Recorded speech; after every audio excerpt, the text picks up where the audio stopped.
they actually have, on Nongshim's side here, a lot of great tools to start team fights. They have Emperor's Divide, they have the Poppy ult, you have Rel's Magnet Storm. Yeah. Like, Kai'Sa doesn't really want to be going in there. Akali doesn't really want to be going in there.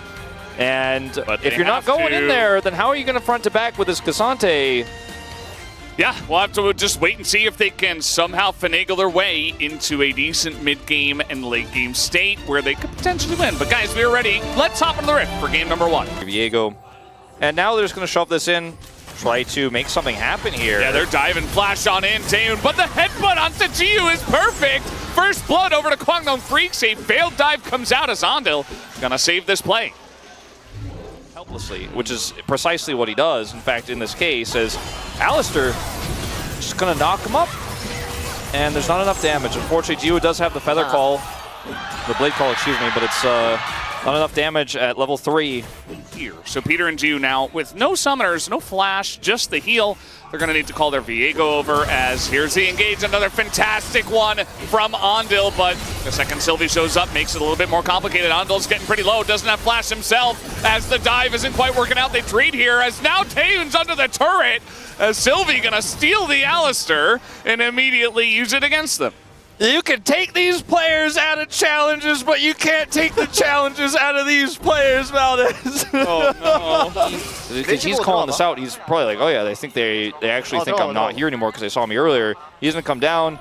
Pulse Edge is here, pings it, and then calling again, no flash on Kai'Sa. And then he's dead. Calling for Alistar, then Kai'Sa changes to Alistar, and he's like, more than one Alistar can engage in this Rift. And we'll pick up the double kill. It's not great if it's an even game state. If the Akali is ahead or the Kai'Sa's ahead, it gets better as Dudu. All right, he's going all out here. Dindin just going to hold on to that steadfast presence. Yeah, and now Dudu's kind of losing the trade. Big shield here on Dindin. Flash on in, knock up, and he kills him! Solo kill comes out from Dindin in the top lane. And that is going to be the Poppy now, just really not being under any threats. And yeah, you see the steadfast presence comes up, dodges the Q. Ult, he says. No ult, and picks up the buckler. I think I can get him. And down he goes. He was got. You're not going to hit those breakpoints the way that you want to, so he kind of has to get what he can and teleport in. Andil gonna get stunned up here, gets a big 3-man knockup, but again, nobody's really here on the side of Kwangdong, and he is forced to use his ult already, so Nongshim waiting for the right moment. Gonna hold on to their ultimate abilities for now. So now Kwangdong, I mean, you're really not in a great spot to fight this one, but they feel indexed into it, so here we go. Bulldog taking more damage from Poppy than he's doing as the Magnet Storm coming on in, big knockup, and there you go. Everybody's just in the meat grinder as the Azir just knocks everybody up. Nobody can move around, and the Kai'Sa not a factor in this fight. So said it was not going to be a good idea, and Wolf, it wasn't a good idea. Keep them at arm's length. And then when the Alistar's ult's down like that and you're Xayah, you can push mid so fast as Xayah, and without the Shiv on this Kai'Sa, you can't just match the clear. Uh-oh. Dindin found Bulldog again. And they could just collapse on him and push him out. Nongshim are getting low there, kind of poked out in the river. But yeah, Bulldog's still not winning this matchup against Dindin. And Sylvie, quite tanky. Sylvie and Dindin have ults here to force this fight with an Emperor's Divide.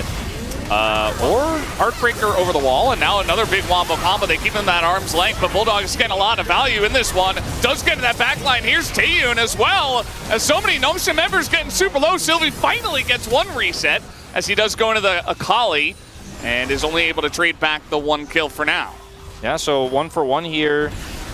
Okay, well, looks like Kwangdong Freaks do want to set this one up, but the Drake already down below half health. Dindin doing a good job, again, of zoning away Bulldog. He's really just got a target on this guy's back right now as ults are down in a lot of places. Big wombo combo in the pit as Jiu has to go into Featherstorm here, but he does not get close enough to the wall to flash away, so a nice pick here from Kwangdong Freaks. Create some additional space here, and no one is answering her. She has TP. Stun is in. They do catch Young Jay. That is a big Magnet Storm onto the front line only, though, as Taeyoon is going to survive in the backside. Sylvie nearly dies. In goes Taeyoon.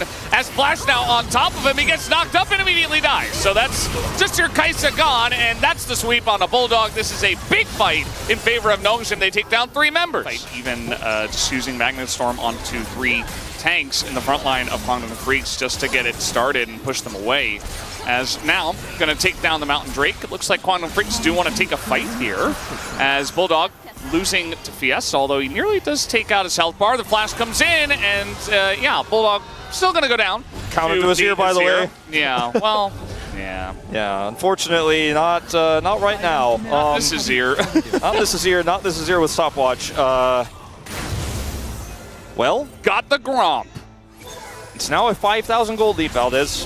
Force fights, they will engage with their advantages, and they continue to do so even as we speak. Yeah, here we go once again, as it does look like Peter's getting pretty deep into that one, and by Peter I meant Fiesta. He's going to get bopped into the turret. Kind of an unfortunate angle. Like I said, not perfect by any means. Last good as well. Nice follow-up here from Onda. Looking to go on the chase. Has his ultimate. Dindin just going to knock away the Sejuani, and that's going to be enough. Team just doesn't quite have the damage yet, especially against the tankier members of Nongshim. And down he will go. No escape for him. Double kill now for the Xayah. As the chase actually continues here. Peter looking to extend this play.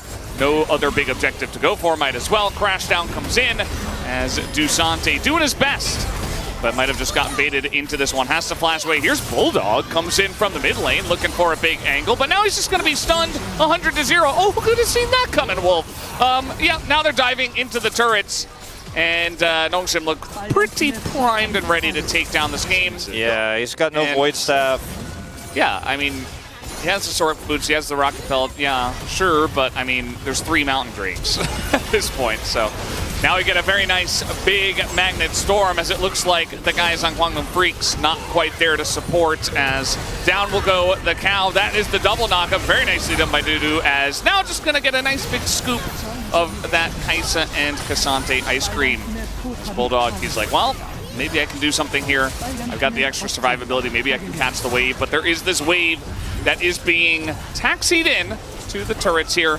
As at about 35 minutes, looks like Nongshim might just be able to do it, as there's the stasis. Again, just desperately trying to kill the wave here, but down he will go the turrets in a valiant effort, but it is not enough. This is 1-0 for Nongshim. Very impressive stuff. Extremely one-sided game, our third of the night in a row, and with Nongshim looking really